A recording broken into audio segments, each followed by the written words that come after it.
Welcome to the Rocky Garza Show, where we dive deep into the truths that shape extraordinary leaders. I just wrapped up this incredible conversation with Ruben Alvarez, and I'm going to tell you, you don't want to miss this. Ruben is the founder of Marketing Hunters, a company that specializes in branding and marketing positioning. His experience in manufacturing, B2B sales, and indirect marketing for nearly a decade now allows him to create dynamic and powerful brands for other people. Ruben was born in California, but migrated to El Paso when he saw the potential to help the city grow into Texas' next big city. Through events like Thrive in Your City and the Moment Conference, he's helped bring the business community together to collaborate on the growth that is to come in El Paso. He's the author of the international book, Brand Sharks: Unstoppable Strategies from Industry Leaders, a book that's been endorsed by Tim Storey. In the book, he encourages new business owners and entrepreneurs to create unfair advantages for themselves.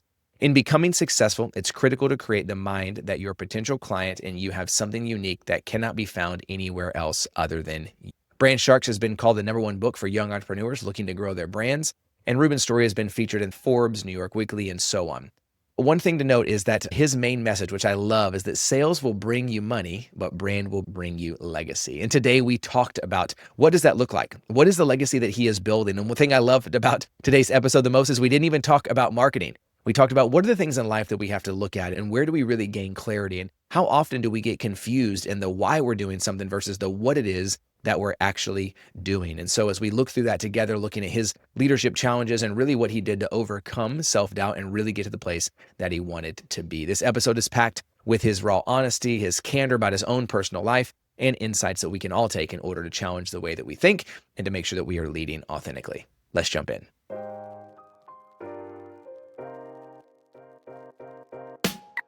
Welcome to the Rocky Garza Show, where we explore the collision of a deeply meaningful life and a wildly impactful career.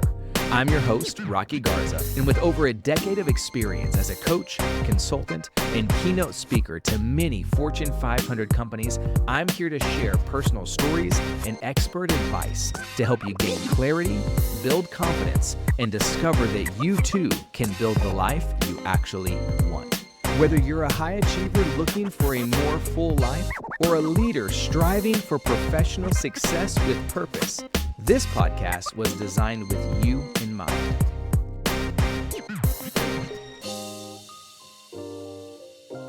Thank you, Ruben, for being on the show. I really, really appreciate it. Yeah, Rocky, thanks so much. It's been a while since we've talked, so I think this will be good. I'm ready to cry again.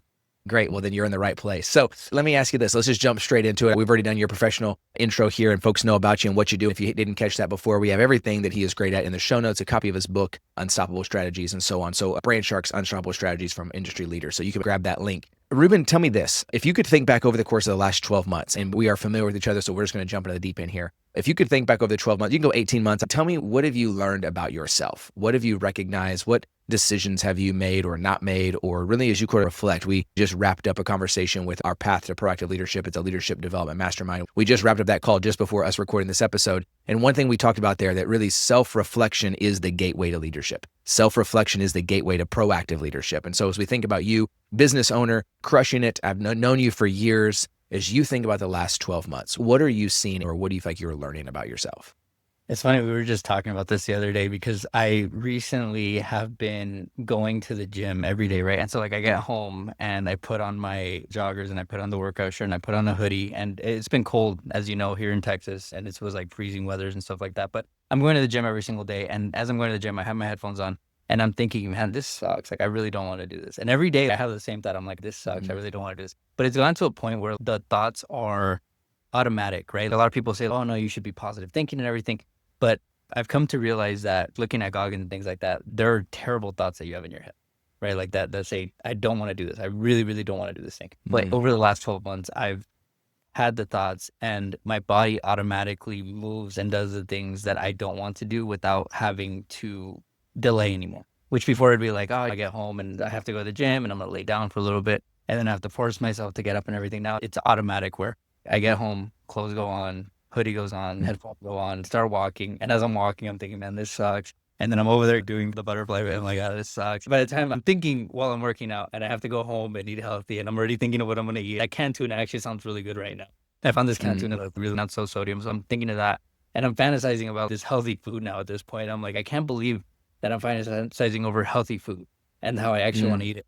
And so over the last 12 months, it's been that shift and grind of it doesn't matter if I want to do the things and it doesn't matter if I'm complaining in my head over the things, Mm. but it's having that recurring of just doing it anyway. And then finding, I think, even a little bit of pleasure in the routine of doing it over and over and over and over again, because I know that's Mm. what it actually takes to become great at it. Okay. I love that. And one thing you said that I want to come back to, the way that I heard you describe it is you described the activity and some of the journey you have been on that has yielded the result. And then you laid out the result for us. Take me back to the first time you said, okay, I'm going to go to the gym. I'm going to get my joggers, get my hoodie, get my headphones. I got to eat food, yada, yada, yada. You made a comment. You said there's some of these like crazy thoughts we have, this deprecating thoughts, negative thoughts. What are some of those thoughts that you feel like you have had and or, because we all know we're human, occasionally still have? We did 2 days in a row, hoodie, jogger, tuna. I am crushing, clean, the day we cleaned the car. So we're feeling extra good, right? This week I had to clean the car on Sunday. On Monday, I go to the office. I'm like, hey, this week's gonna be so good because I have no dust on my mats in my car because I'm a weirdo like that. And I love having a clean car. On the days we don't want to do that, we still do it. Let's be very clear. Mhm. What are the things that are going through your head? What are some of those negative thoughts? Tell me about that language. It's funny because I think the thoughts have changed to I don't want to do these things. Before they were a lot more negative. Like, why am I doing these Mm, things? You've could mm, be other things you're gonna die one day, might as well enjoy the cake. Like, how many more Mondays do you have left and all this stuff, right?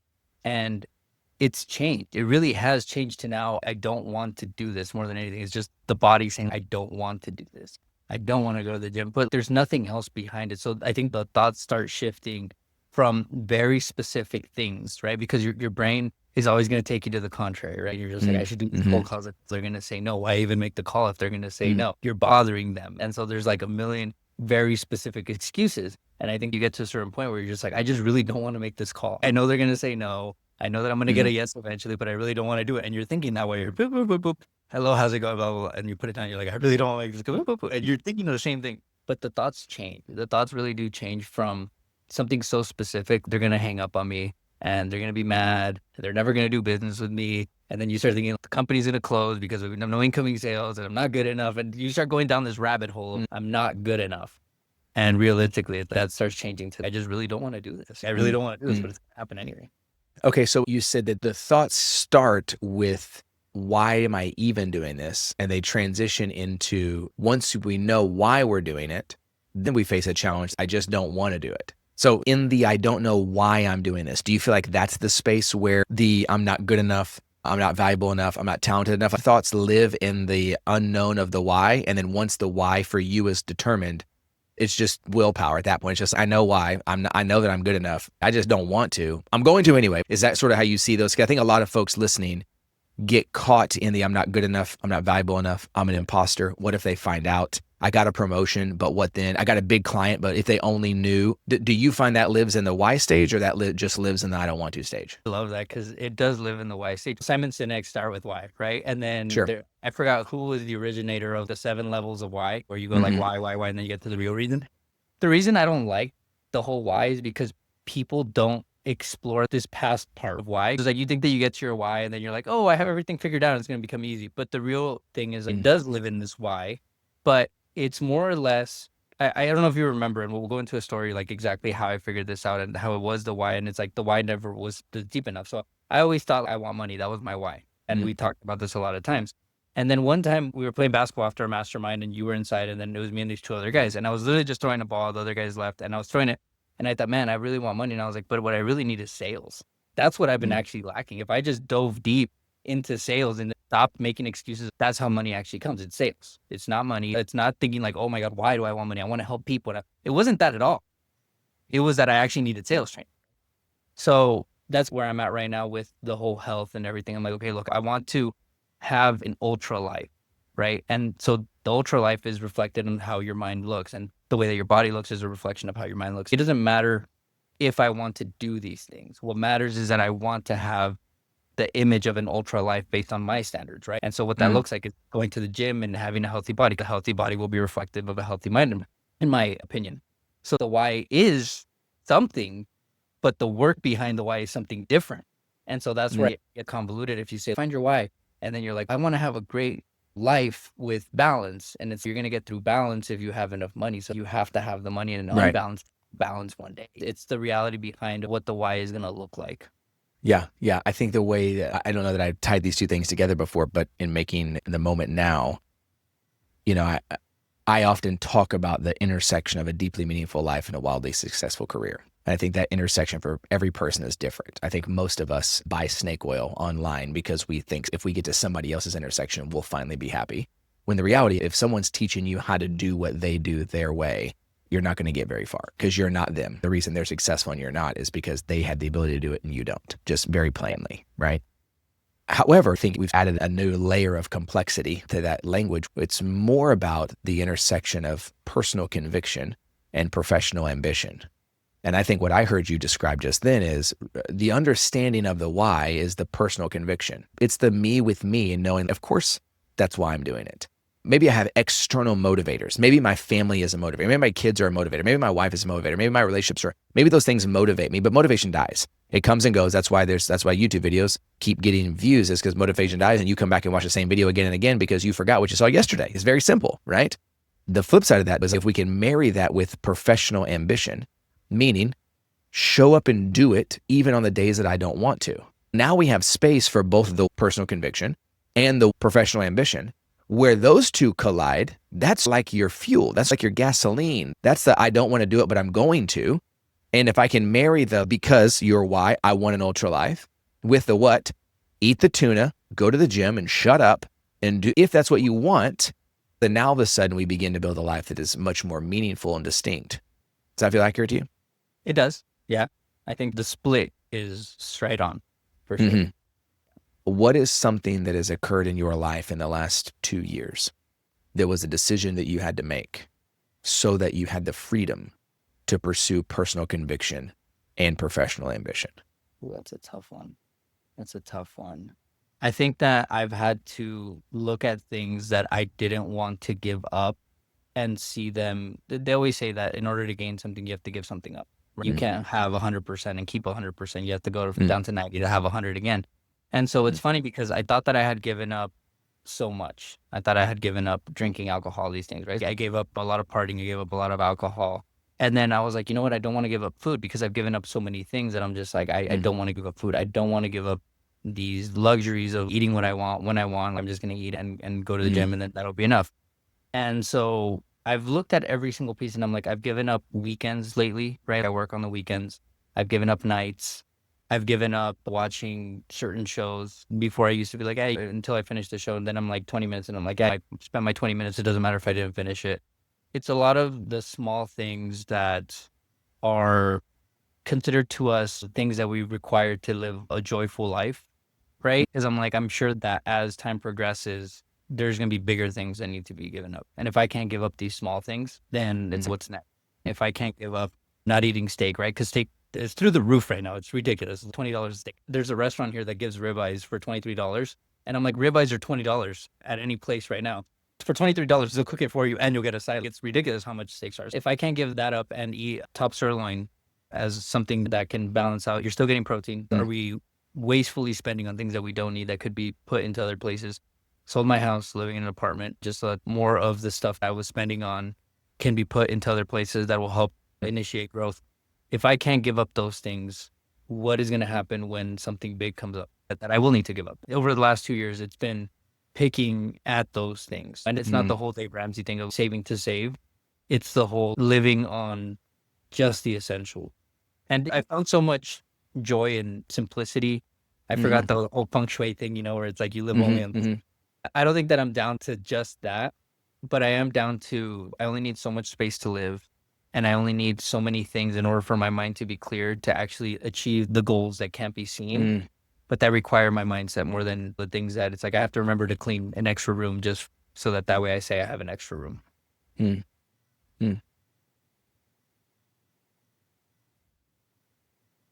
Interesting, because you describe a bunch of things that most individuals don't categorize as an ultra life. And yet you say part of your why and part of your what of what you're doing is because you have this idea of what that looks like.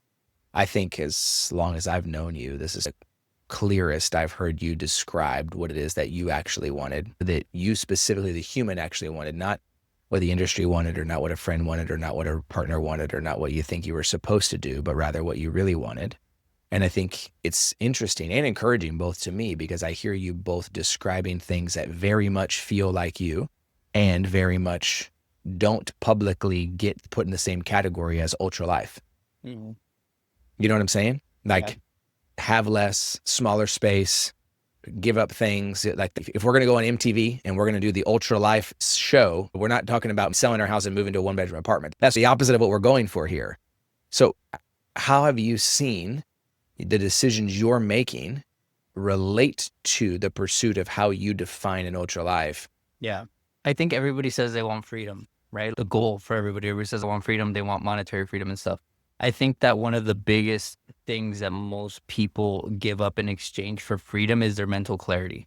And for me, I haven't been able to be mentally clear over the last 10, 12 years that I started working because there was so much stuff, right? And so let's take money out of it. But it's like clean the house, wash the dishes, take care of the dog, make sure that everybody's working, make sure that you're buying food, make sure that you're healthy, make sure that you're going to the gym, make sure that your gym membership's paid, the electrical, this, that. There's so many things. And I'm like, how am I able to concentrate on being a great marketer and getting results for people if I have so many things that I have to remember to do? And so I think that I got fed up with having to have so many responsibilities that don't lead to anything. I heard a long time ago and it didn't click, but a house is kind of a dumb investment if you don't have the ability to do it.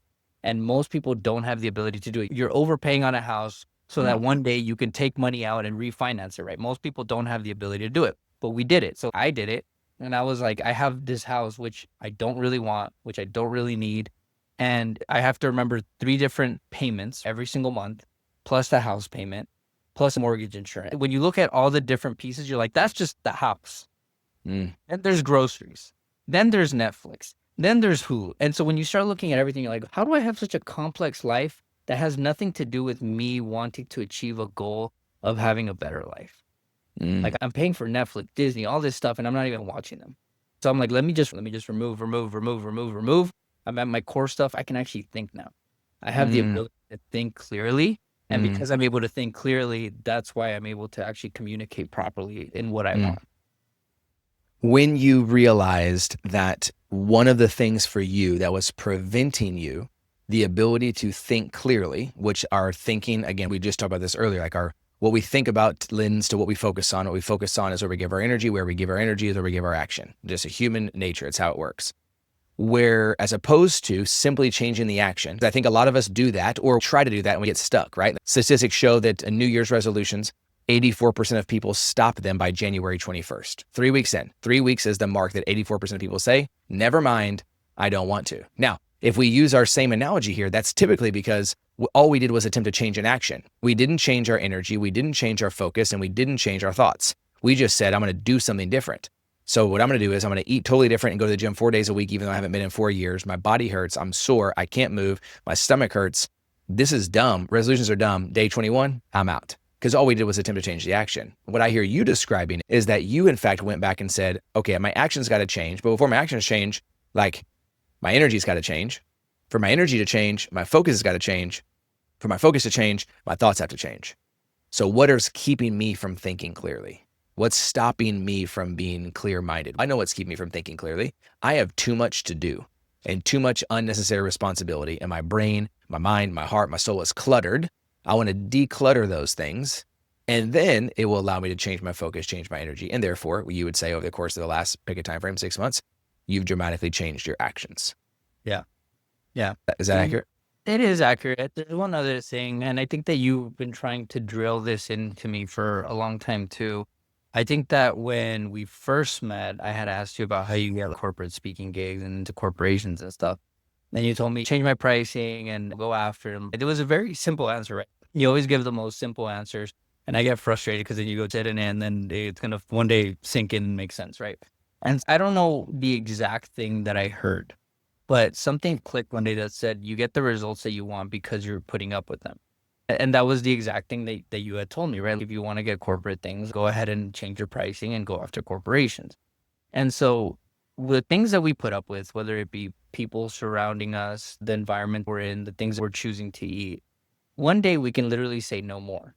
Mm. And if you say, I want to be a 10, and everybody around says, I want to be a 5, you can say, that's cool. You can say a 5, I'm going to be a 10. And then you have to cut everything off.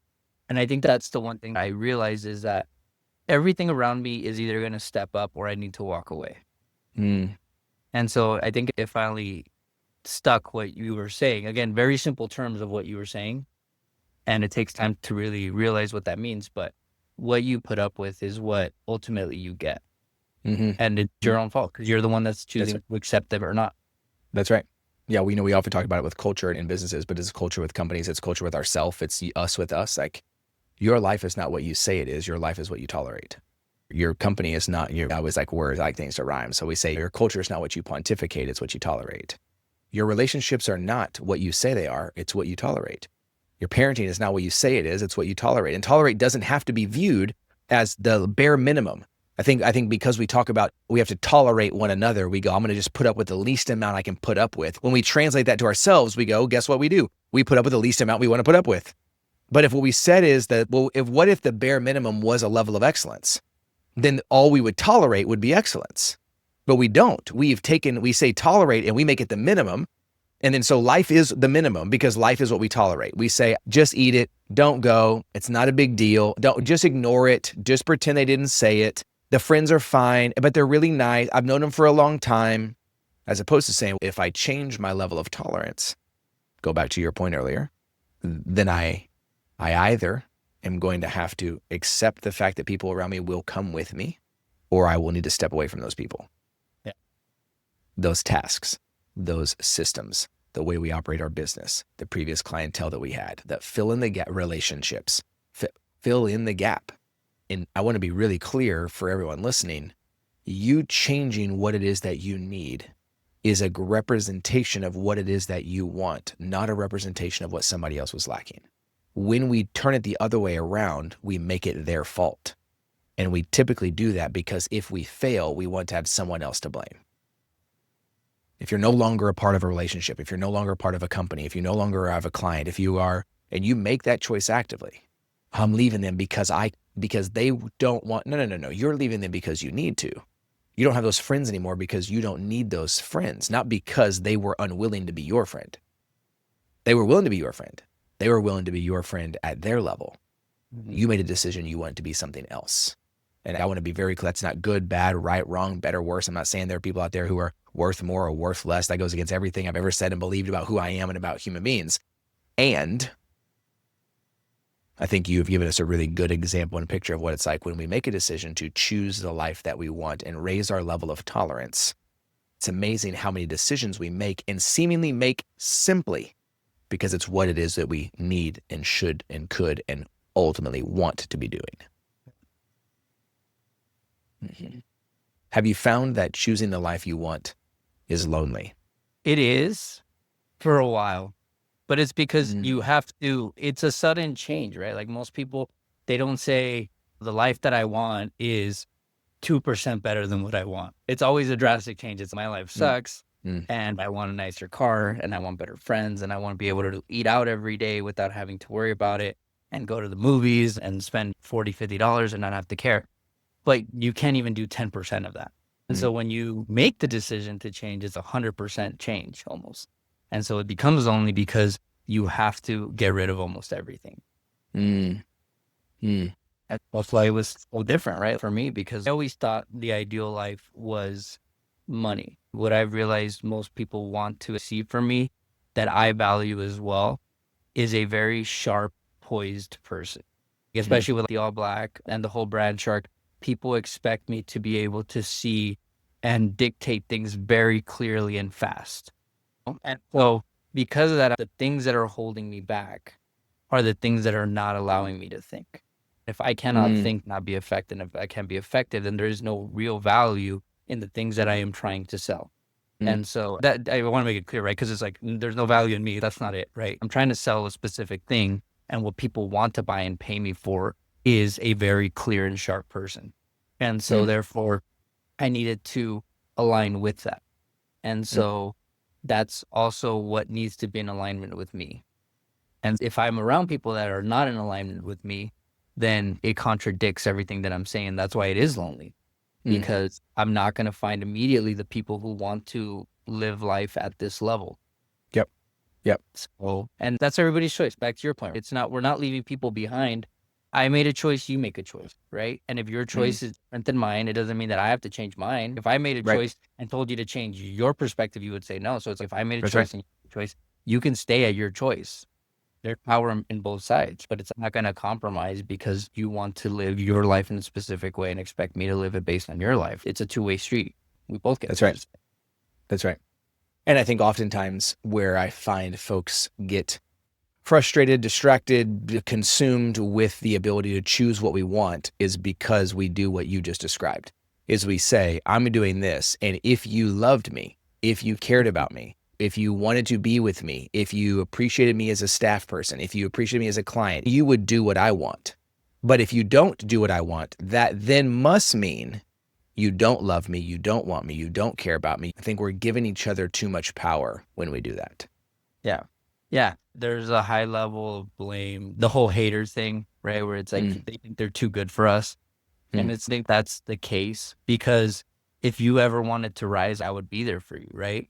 But the issue is that if you want to stay at the same level, it's like having two different viewpoints on movie. If I don't like watching horror movies, we're never going to watch a horror movie together, right? But if one day you decide that you like comedies, we can go watch them. If I'd like horror movies, and we would go together. It's just a difference of things that we value and that we appreciate. And therefore, if you are somebody who appreciates work and ethic and a relentless attitude, then that's who you will be around, right? That's why we hang around and play with people who like basketball. You'll never go hang out with somebody who plays tennis if you like basketball. It just doesn't work that way. So that's, most people just can't see the higher logical viewpoint because it is an emotional subject.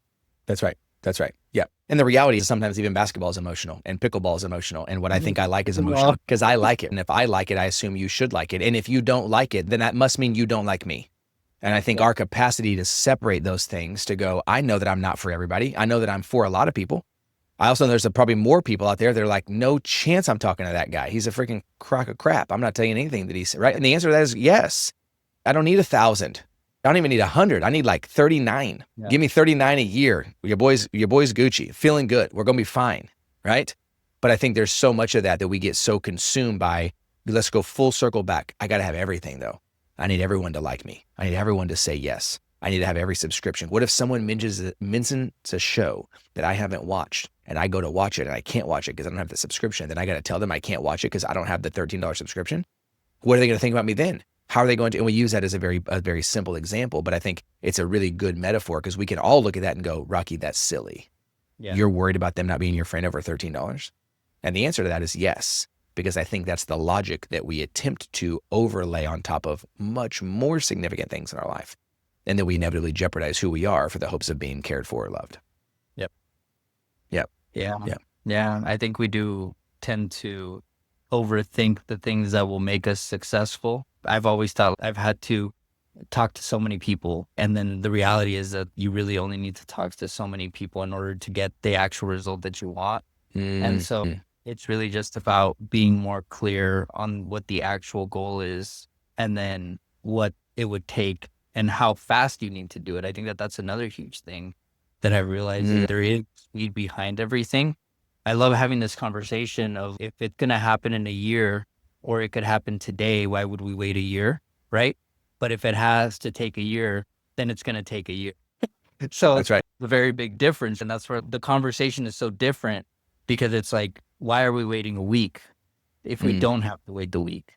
But if we have to wait the week, then let's not get emotional over the fact that it's taking a week because there's nothing else that we can do. Let's just do the work as best as we can through that week. And so, yeah, there's very clear expectations. Yeah. Yeah. Over the course of the last couple of years, what do you feel was the biggest decision that you made that led you on this journey? Because who I'm talking to today is, if I go back the first time that we met, that was probably 2020. So it's almost 5 years ago. What do you feel is the biggest decision you've had to make to propel you in the direction you're going now? You know, it's funny, man. So the whole Alex Hormozi story and him losing like 50 grand. Oh, yeah. Yeah. So he trusted somebody thought he had made it, had 50 grand in the bank, took on a partner, wakes up the next morning, partner took the 50 grand away and it's gone. And then he has to find out how to make payroll, blah, blah. I had been avoiding that for years. For years. I was like, I just don't, like, I'll take a risk, but I won't over risk because I don't want to find myself in that position. And I won't get too much into it just because for respect of my ex-wife, but we got a divorce. The kids went to California and we got into, just because of the economy and everything, the way that it was going, we got into issues at the beginning of last year.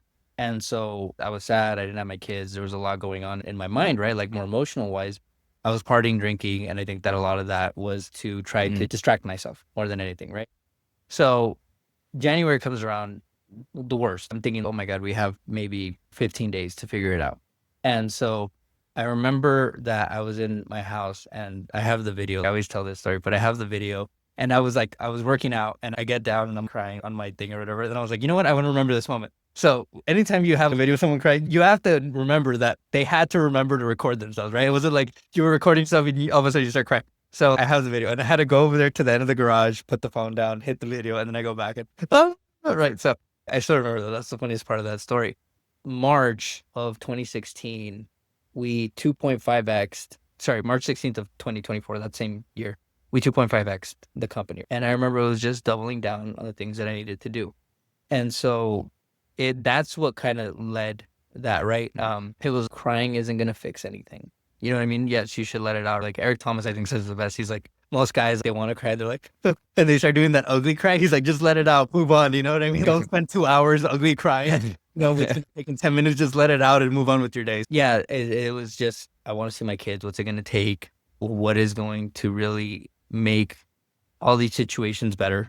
And what it takes is, and then even selling the house. I had the house, and we always have issues that come up within the one thing that you're trying to do. So it's like house being sold, big problem, like too much money going into the house. That's going to solve some restraints, right? So I'm like, I got to sell the house. Then I start looking at the house. I'm like, crap, I got to clean the house, right? So I got to clean the whole freaking house.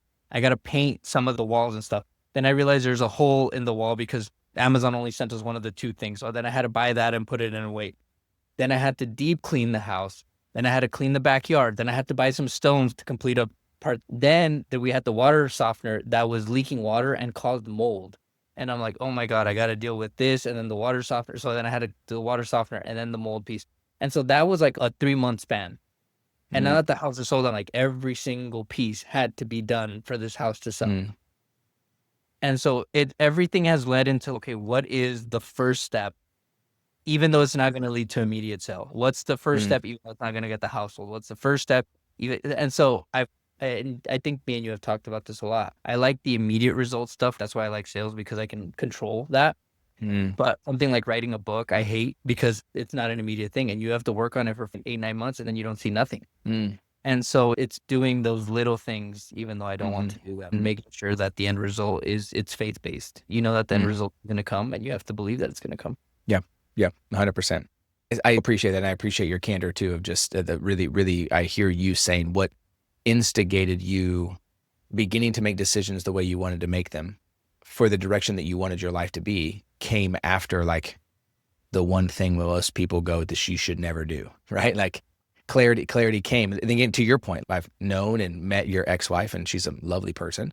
It's not about bashing anybody. But it was time for that to no longer be a relationship in your life. Not in that way. And that then was sort of the catalyst that propelled you to look through a whole bunch of other things to go, what am I doing here? What am I doing here? What am I doing here? And if I don't have to, right? And I say have to, meaning like I have to because I said I was going to and everyone thinks I'm supposed to. If there's an alternative way to be a father, if there's an alternative way to run a business, if there's an alternative way to care for myself that maybe is more aligned with who I am and what I want, we're never going to get to the alternative way until we stop doing the way we're doing it now.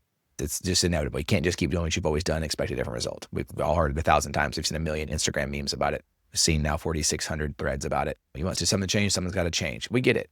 Typically though, I found in my experience, it's something fairly significant in a way that we didn't want to change to get to the place we really want to be. I think our willingness to accept that and step into that lends itself to going, I now not only have a clear picture of my why or personal conviction, but I have a much more clear picture of my what or my professional ambition. And if I can find the intersection of those two things, then maybe just in fact, I create for me the intersection of a deeply meaningful life and a wildly successful career. Yeah. Yeah. Yeah. Yeah. For me, I think that it's been that simplicity, that Yeah. intersection, right? Both is how simple and how clean can I keep each one to Mhm. not have to need too much on this side or on this side. And the less that I need, the more that I can give. Yep. Yep. I love that. I love that. I think it's a very, very, very clear. If you're listening, you're thinking, wait a second, I need to get less so I can get more. It sounds backwards, but hey, maybe most of the time you go to the upside down, whatever's backwards was true. Right. So Yes. asking yourself where you at and what do you need? If you're caught in your why, you're caught in that, maybe step away for a second and ask yourself, what am I doing? Typically, if we will go to the upside down and look at how do you spend your day, write down everything you did, do a time audit for 14 days, do a time audit for 2 days. For every 15 minutes of your day, write down what is it that you were doing. Go back, look at your time. Where you spend your time, your effort, your energy, and your activity, reverse it. It'll tell you where your energy goes. It'll tell you where your focus is coming from. And inevitably, it'll tell you what you're thinking about most. So appreciate you, Ruben. Thank you so much for being a part of the show. I appreciate your candor, your authenticity, your ability to share where you are at. It has been a pleasure and an honor as somebody who's known you for a long time, who's been a client of yours. You've been a client of mine. It is so fun to watch you consistently step into who you know that you are, unapologetic about the things you really love and believe, and then watch the impact it's created from that, even if it doesn't look the way that we thought it was going to look 5 years ago. So it's a pleasure to know you, my man. Yeah. Thank you for having me on. And I, real quick, I knew we were going to do this podcast. Was not what I was expecting at all. So I hope that you get this reaction from everybody that comes on this show. Yeah. I appreciate that. I appreciate that. Thanks so much. Thank you for joining the Rocky Garza Show. We'll see you soon. Thank you so much for tuning in to this powerful conversation with Ruben Alvarez. You can get more information and you can grab a copy of his book, Brand Sharks: Unstoppable Strategies from Industry Leaders. You can grab that down the link here we have in the comments. I hope his story challenged you, inspired you, and really reminded you of what's possible when we lead with authenticity. I loved how he shared that sometimes in life you have to get rid of the things that are not serving us in order to re-clarify and redefine what it is that we actually want. And so if this episode resonated with you and you're at a spot where you're ready to take your leadership to the next level, I would love to invite you to join me for my upcoming workshop, Leading Without Losing Yourself. In this workshop, we're going to talk about dive deep into tools and strategies to really gain the clarity we need to lead with purpose and confidence. It's not just about another set of corporate jargon for us to have. We're looking at real actionable growth that works for you and your team. Spots are limited, so we'd love to have you. So head over to rockygarza.com/confidence. Again, that is rockygarza.com/confidence. And as always, remember to be seen, be known, and lead well. Until next time, I'm Rocky Garza, and when life gets hard, prove it.